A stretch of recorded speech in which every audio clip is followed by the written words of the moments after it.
નમસ્કાર, આજે ધોરણ 1 માં આપણે ગણિતમાં અભ્યાસ કરીશું.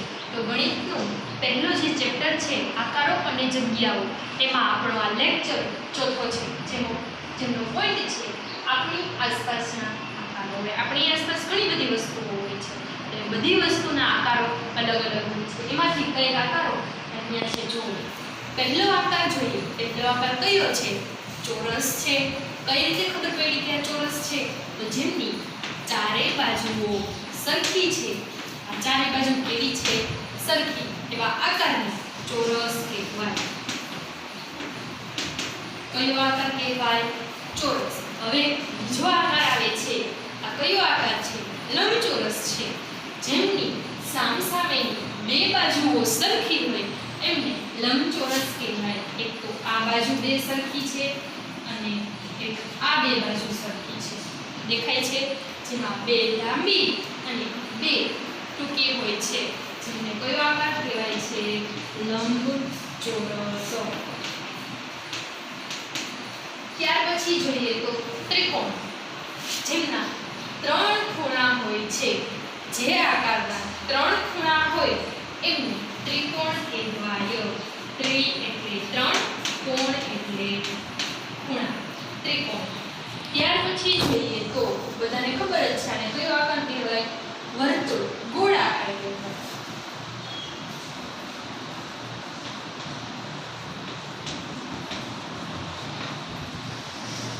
હવે આ ગોળ છે એમાંથી ને બીજો આકાર બને. ગોળ છે એને જો તમે વચ્ચે લીટી કરી નાખો એટલે આ અર્ધવર્તુળ થઈ ગયું, આ અર્ધવર્તુળ થઈ ગયું, અથવા અર્ધગોળ, અર્ધગોળ એવો આકાર બને તો જોવો અહીંયા કંઈક આવો આકાર બને. આને કયો આકાર કહેવાય? અર્ધવર્તુળ. ગોળ છે એમાંથી. ત્યાર પછી જોઈએ તો આ શંકુ આકાર છે. તો શંકુ આકાર છે જેના ત્રણ ત્રિકોણ જેવું જ છે, પરંતુ નીચેથી જે છે ગોળાકાર છે એટલે એને શંકુ આકાર જેવું કહેવાય છે. ત્યાર પછી જોઈએ તો આને નળાકાર કહેવાય. જેમની સામસામેની બે બાજુઓ, આ બે બાજુઓ છે તે સરખી હોય છે, ઉપરથી અને નીચેથી તે ગોળાકાર છે એટલે એને કયો આકાર કહેવાય છે? નળાકાર. બાળકો, આપણા આકાર હતા. હજી એક બાકી છે જેને કહેવાય છે ષટકોણ, જેમના 6 ખૂણાઓ હોય છે. ષટકોણ, પંચકોણ જેમના 5 ખૂણાઓ હોય છે. આ આપણા આકાર હતા. હવે આવા જ બીજા ઉદાહરણો આપણે આપણા પાઠ્યપુસ્તકમાં જોઈએ. આપણી આસપાસના આકારો. આકારોને ગુલાબી અને પીળા બોક્સમાં લીટી દોરીને મૂકો. હવે અહીંયા જોઈએ તો એક છોકરો બેઠો છે, છોકરી પાસે પીળા રંગનું બોક્સ છે, જ્યારે છોકરા પાસે ગુલાબી રંગનું બોક્સ છે. તો એમની અંદર પાસો આપેલો છે જેનો આકાર કેવો છે? ચોરસ છે. અને પીળા બોક્સમાં લખોટી આપેલી છે જેનો આકાર કેવો છે? ગોળ છે. તો આપણે એક એક વસ્તુ લેવાની છે અને જેવો આકાર હોય એ આકારમાં આપણે એ બોક્સ સાથે લીટી દોરી અને જોડવાની છે. હવે પહેલું જોઈએ તો છે મોસંબી. મોસંબીનો આકાર કેવો છે? ગોળ છે. તો એ પીળા બોક્સમાં આપણે છોકરી પાસે મૂકીશું. પછી જોઈએ તો બોલ આપેલો છે. બોલનો આકાર કેવો છે? ગોળ છે. તો એ પણ આપણે છોકરી પાસે મૂકીશું. ટમેટાનો આકાર કેવો છે? ગોળ છે. એ પણ આપણે છોકરી પાસે જ મૂકીશું, કેમ કે એમની પાસે ગોળ છે વસ્તુઓ એટલે. ફુગાનો આકાર કેવો છે? ગોળ છે. તો એમને ક્યાં મૂકવાનો થાય? પીળા રંગના બોક્સમાં જ. ત્યાર પછી જોઈએ તો બોક્સ આપેલું છે. બોક્સ છે એનો આકાર કેવો છે? ચોરસ છે. તો એ પીળા રંગના બોક્સમાં નહીં, પરંતુ ગુલાબી રંગના બોક્સમાં મૂકીશું આપણે. ત્યાર પછી જોઈએ તો આ ચોકનું બોક્સ આપેલું છે એનો આકાર કેવો છે? ચોરસ છે, પાસા જેવો જ છે, એટલે એમને આપણે ગુલાબી રંગના બોક્સમાં મૂકીશું. અહીંયા ગિફ્ટનું બોક્સ આપેલું છે એનો આકાર કેવો? ચોરસ છે. એ તો જોડેલું જ છે લીટીથી, એટલે આપણે એમાં કાંઈ કરવાનું નહીં. હવે આ બોક્સ જુઓ, આ બોક્સ કેવું છે? ચોરસ છે. તો એમને આપણે ગુલાબી રંગના બોક્સમાં મૂકીશું. તો આ ચોરસ અને ગોળ એ બંને જુદી જુદી રીતે લીટી દોરીને મૂકી દીધા. ત્યાર પછી જોઈએ એક સરખા આકારોને લીટી દોરીને જોડો. હવે અહીંયા આપણે બોક્સની અંદર 4 આકાર આપેલા છે. ટમેટું આપેલું છે, ગિફ્ટનું બોક્સ છે, બોક્સ છે અને લખોટી છે. તો આ ચારેય આકારના એમાંથી ને આ બોક્સ છે એ તો પાસા સાથે જોડેલું જ છે, કેમ કે બંનેના આકાર કેવા છે? સરખા છે. ત્યાર પછી પહેલું જોઈએ તો ટમેટું. ટમેટાનો આકાર બોલની જેમ ગોળ જ છે, તો એ બંને સરખા આકાર છે. ત્યાર પછી જોઈએ ગિફ્ટનું બોક્સ, તો એ કેવું છે? ચોરસ છે. તો આ બેમાંથી આ બે જ વધ્યા છે. એ બેમાંથી ચોરસ કયું છે? ચોકનું બોક્સ છે, તો આપણે એની સાથે જોડીશું. ત્યાર પછી જોઈએ લખોટી. લખોટીનો આકાર આમાંથી કોની સાથે મળી આવે છે? ફુગો એક જ વધ્યો છે જે ગોળ છે, તો લખોટીને આપણે ફુગા સાથે જોડીશું. હવે જોઈએ વર્ગીકરણ. હવે આ પેજ નંબર 11 છે. પેજ નંબર 11 તમારે શાળા મિત્ર એપમાંથી ને આ પેજ નંબર લઈ લેવાના છે, અથવા તો આમાંથીને જ જોઈ અને તમારી નોટબુકમાં તમારે દોરી અને આ સૂચના મુજબ આકારો જોડવાના છે. એમાં જુઓ, પહેલું જોઈએ તો ગોળ આપેલું છે, તો ગોળ નારંગી છે, બોલ છે, ફુગો છે અને તરબૂચ છે. એક છે હું કરાવું છું, ગોળ છે તો નારંગી છે, તો આપણે પહેલાં એમની સાથે જોડીએ. હવે શું છે? ગોળ બોલ છે, તો એમની સાથે જોડીએ. ત્યાર પછી શું છે? ગોળ ફુગો છે, તો એમની સાથે જોડવાનો. ફુગા પછી શું છે? તરબૂચ ગોળ છે, તો આપણે એમની સાથે જોડવાનું. જોઈ લ્યો હવે કે ગોળ વધતું નથી. ત્યાર પછીના 3 આકાર વધે છે, ચોરસ, શંકુ આકાર અને નળાકાર. તો એમનું જેમ આપણે ગોળમાં જોડ્યા, ગોળ આકાર જોડ્યા, એ જ રીતે આ 3 આકારો જોડવાના, જે તમારે હોમવર્કમાં કરવાના છે. ત્યાર પછી આ જોઈએ તો આ બોક્સમાં આપેલું છે તે જ રીતે તમારે આકારો, સરખા આકારો છે એ તમારી રીતે જોડવાના છે. ત્યાર પછી જોઈએ ગબડાવવું અને સરકાવવું. હવે જુઓ, અહીંયા લપસણી આપેલી છે, જેમની ઉપર એક છોકરો બેઠો છે. જો વસ્તુ ગોળ હોય તો એ વસ્તુ ગબડે. ગબડે એટલે જે ગોળ ગોળ ફરતી જાય એને ગબડવું કહેવાય. અને જે વસ્તુને તમે ધક્કો મારો તો એ વસ્તુ ગોળ ફરે નહીં, પરંતુ તે જે જગ્યાએ હોય ત્યાંથી આગળ વહી જાય એને સરકવું કહેવાય. તો જોઈએ, લપસણી છે, એમની ઉપર એક છોકરો બેઠો છે, જે લપસણી ઉપરથી ને એમના હાથમાં બોલ, એને લખોટી હતી અથવા તો બોલ હોય, એમને નીચે આવવા દે છે, તો એ સરકીને નહીં આવે. આ બોલ છે એ ગોળ ગોળ ફરતો ફરતો નીચે આવશે, એટલે એને ગબડવું કહેવાય. જ્યારે અહીંયા જોઈએ તો લપસણી ઉપર એક છોકરી બેઠી છે, જેને ચોરસ એવું બોક્સ હતું એમના હાથમાં, એને લપસણીથી નીચે નાખે છે, તો બોક્સ કાંઈ ગોળ ગોળ ફરે ન ફરે, તે એમને સીધું સરકી જાય. તો એવા જ ઉદાહરણો આપણે જોઈએ. ગબડતી હોય તેવી વસ્તુઓ પર સાચાની નિશાની કરો. હવે જુઓ, પેન્સિલ, બોલ, માખણનું બોક્સ છે અને ડુંગળી છે. તો આપણે જોઈએ તો પેન્સિલ ગબડી પણ શકે અને સરકી પણ શકે. જો પેન્સિલને તમે ધક્કો મારો તો એ ગબડી પણ શકે અને સરકી પણ શકે, એટલે આપણે એને ધ્યાનમાં લેવાની નહીં, કેમ કે ગબડતી હોય તેવી વસ્તુ જ કીધી છે. તો હવે જોઈએ બોલ, તો બોલ ગબડી શકે, હા, તો આપણે એમાં સાચાની નિશાની કરવાની. પછી જ આપેલું છે માખણનું બોક્સ આપેલું છે, તો એ છે એ ગબડી શકે, ન ગબડી શકે, એ સરકી શકે ને ધક્કો મારો તો, એટલે એમાં કાંઈ કરવાનું થાય નહીં. પછી જોઈએ ડુંગળી, તો ડુંગળી છે ને ધક્કો મારો એટલે એ ગબડી શકે, કેમ કે એ ગોળ હોય છે, એટલે એમાં આપણે સાચાની નિશાની કરવાની. ત્યાર પછી જોઈએ સરકતી હોય વસ્તુ ઉપર સાચાની નિશાની કરો.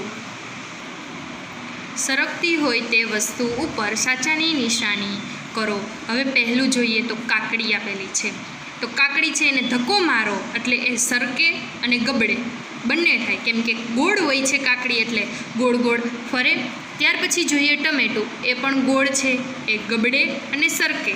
ત્યાર પછી અહીંયા આપણે બેગ આપેલી છે, તો બેગ કાંઈ ગોળ ગોળ તો ન જ ફરે, એટલે જે સરકી શકે છે એમાં આપણે સાચાની નિશાની કરીએ.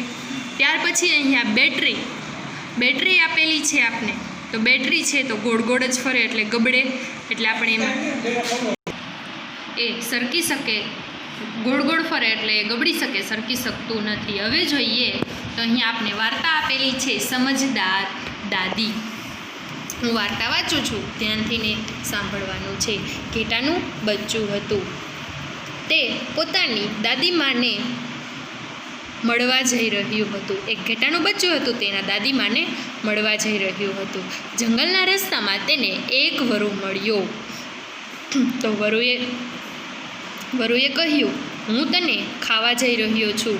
ઘેટાનું બચ્ચું હતું તો એને વરુ મળ્યું અને વરુ કહે છે, હું તને ખાવા જઈ રહ્યો છું. તો ઘેટાનું બચ્ચું કહે છે, કૃપા કરીને મને જવા દો, હું મારી દાદીમાને મળવા જઈ રહ્યો છું. જ્યારે હું પાછો આવીશ ત્યારે તમે મને ખાજો. તો વરુ કહે છે, ભલે, તું જઈ શકે છે. પછી જ્યારે તે પાછા આવવાની તૈયારીમાં હતો ત્યારે તેણે દાદીમાને વરુની વાત કહી. તો દાદીમાએ તેને એક યુક્તિ કહી. હવે વરુની જે વાત હતી એ ઘેટાનું બચ્ચું એમના દાદીને કહે છે. એટલે દાદીમા છે એ એક યુક્તિ બતાવે છે. તું જા અને આ ઢોલકમાં સંતાઈ જા. એક ઢોલ આપે છે અને એમાં સંતાવાનું ઘેટાના બચ્ચાને કહે છે. તેણે તેમ કર્યું, એટલે કે ઘેટાનું બચ્ચું છે એ ઢોલમાં સંતાઈ જાય છે. દાદીમાએ ઢોલકને સડક ઉપર ગબડાવ્યું. હવે જોઈએ, આપણે ગબડવું અને સરકવું જોયું. તો આ ઢોલ છે એ ઢોલને ઉપરથી ધક્કો મારે છે એટલે ગોળ ગોળ ફરતો આવે છે. જુઓ તમે, ઢોલ છે ગોળ ગોળ જ ફરે. આગળ જોઈએ, ઘેટાના બચ્ચાએ જોયું કે વરુ તેની રાહ જોઈને બેઠો હતો.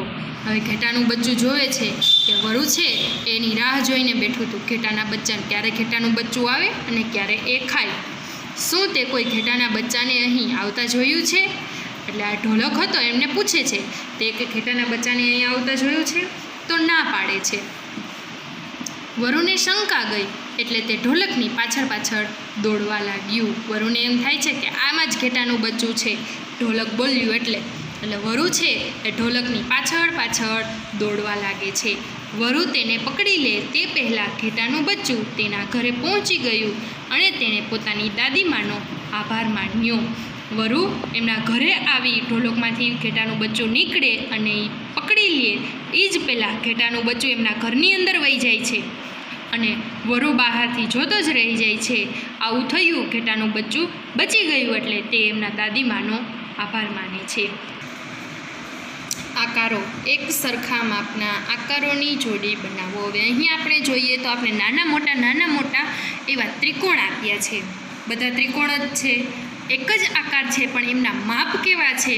અલગ છે. તો આપણે સરખા માપના લઈ અને એને જોડવાના છે. પહેલું ત્રિકોણ તો આપણે જોડેલું બતાવ્યું જ છે. આ ત્રિકોણ જોઈએ એમના માપનું કયું છે? આ છે, આપણે એમની સાથે જોડીએ. ત્રીજું ત્રિકોણ જોઈએ, સૌથી મોટું ત્રિકોણ છે જે અહીંયા સામે જ છે એ જ માપનું, એમની સાથે જોડીએ. ચોથું ત્રિકોણ જોઈએ તો એ માપના આવે 2 જ ત્રિકોણ વધ્યા છે. માપના 2 ત્રિકોણ વધ્યા છે તો બેમાંથી એના જેવું જ કયું માપ છે? આ છે, એમની સાથે જોડીએ. સૌથી નાનું માપ અને એક જ વધ્યું છે એટલે સૌથી નાનું આ છે. સામેમાંથીને પણ સૌથી નાનું એ છે એટલે આપણે એને જોડીએ. હવે જોઈએ, એક સરખા આકારોની જોડ બનાવો. તો મેં તમને કીધું હતું, અહીંયા જુઓ કેટલા બધા આકારો આપેલા છે. ગોળ છે, આ લંબચોરસ છે પણ એને ત્રાસું કરી નાખ્યું છે એટલે આપણે જરાક બીજો આકાર જેવું જોઈએ. આ લંબચોરસ જેવું લાગે છે પણ એને સીધું કરો તો એ ચોરસ લાગે. ચોરસ, ત્રિકોણ, લંબચોરસ, અર્ધવર્તુળ અને અહીંયા છે પંચકોણ. તો સામેની લાઈનમાં પણ આપણે એવા જ આકારો આપેલા છે તો આ પેજ તમારે હોમવર્કમાં કરવાનું રહેશે. ત્યાર પછી જોઈએ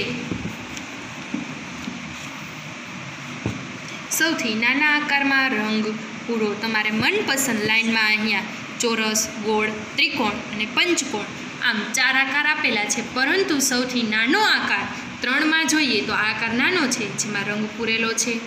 અહીંયા 3 ગોળ આપેલા છે, 3માંથી કયો આકાર નાનો દેખાય છે? આ દેખાય છે જેમાં રંગ પૂરવાનો.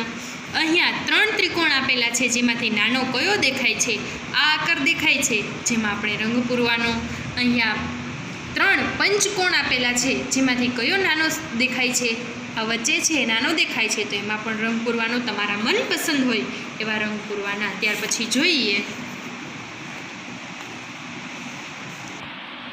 સમાન આકારોને જોડો. અહીંયા જોઈએ તો ઘણા આકાર છે. ત્રિકોણ આપેલો છે, ગોળ છે એટલે એની અંદર જ નળાકાર છે, પાછું ત્રિકોણ, ચોરસ, લંબચોરસ, એટલે અલગ અલગ આકારો આપેલા છે. આપણે આ આકારોને જોવાના છે, સરખા આકાર હોય એમને જોડવાનું છે. તો અહીંયા જોઈએ તો લંબચોરસ છે આપેલું છે, જેને આપણે જોડેલું જ છે, એટલે આપણે એમાં કાંઈ કરવાનું નથી. ત્યાર પછી જોઈએ તો ત્રિકોણ આકાર જેવું જણાય છે, જે આપણે આમાંથી ગોતવાનું. અહીંયા જોઈએ તો એવો જ આકાર છે ત્રિકોણ, એ બંનેને જોડવાના.